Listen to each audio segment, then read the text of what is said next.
On Coast Guard, Mr. Cummings, such time as he may consume. The gentleman is recognized. Thank you very much, Madam Chair. As Chairman of the Subcommittee on the Coast Guard and Maritime Transportation, I rise today in strong support of Coast Guard Authorization Act of 2010, H.R. 3619. I applaud Chairman Oberstar for his diligent work on this legislation, for his detailed oversight of the Coast Guard, including his focus on ensuring that the service remains prepared to carry out all of its traditional missions, and for his leadership of the Committee on Transportation and Infrastructure.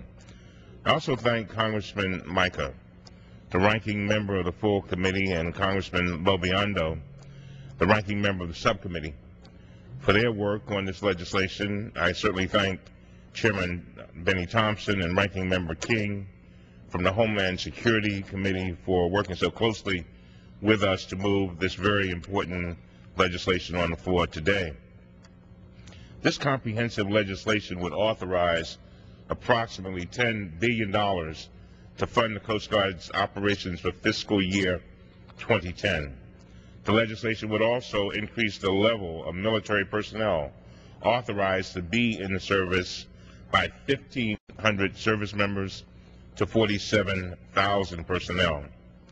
I've long said that the Coast Guard is our thin blue line at sea, and that thin blue line is now stretched as never before, as Mr. Oberstar has said, as it attempts to carry out its traditional missions while performing new homeland security responsibilities it assumed after 9/11.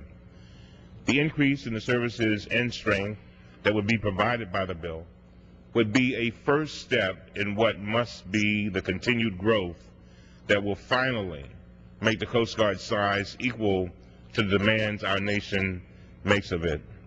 By incorporating a number of bills that have passed the Committee on Transportation and Infrastructure, and in some cases the full House, this legislation will also address the most pressing issues facing our Coast Guard and our nation's merchant mariners. For example, this legislation incorporates H.R. 1665, the Coast Guard Acquisition Reform Act of 2009, which passed the House on July the 29th by a vote of 426 to 0. I authored that legislation to modernize the Coast Guard's management of its billion-dollar annual acquisition program. This legislation responds directly to the shortcomings the committee and subcommittee examined in the Coast Guard's implementation of several deep water procurements by requiring the appointment of a chief acquisition officer who can be a senior military officer or a member of the senior executive service, but who must be a trained acquisition professional.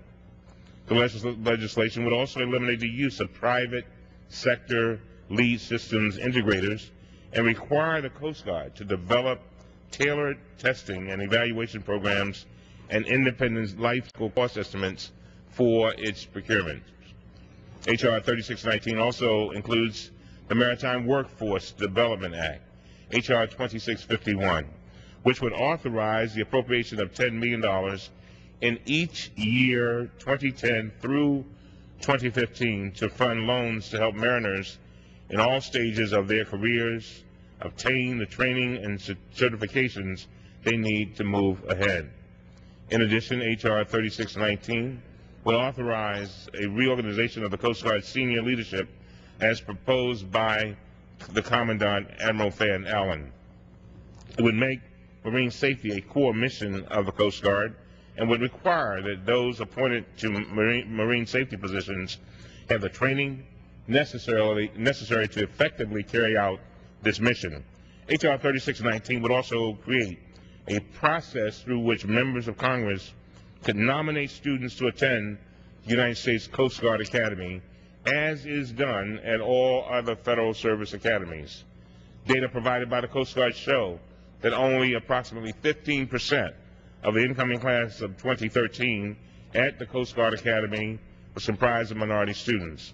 By comparison, the Naval Academy's class of 2013 was the most diverse class in that institution's history, with 35% of the incoming class of midshipmen being minorities. I strongly believe that initiating a nomination process will enable the members of Congress to support and fully engage in the Coast Guard's ongoing efforts to expand diversity at the Academy and help ensure that the service's officer corps and future leaders truly reflect the diversity of our great nation. H.R. 3619 will provide a long overdue authorization for the Coast Guard and address the pressing issues that the committee and the subcommittee have examined through extensive oversight efforts during the past 3 years. I strongly urge the adoption of this legislation, and I yield back. Gentleman yield.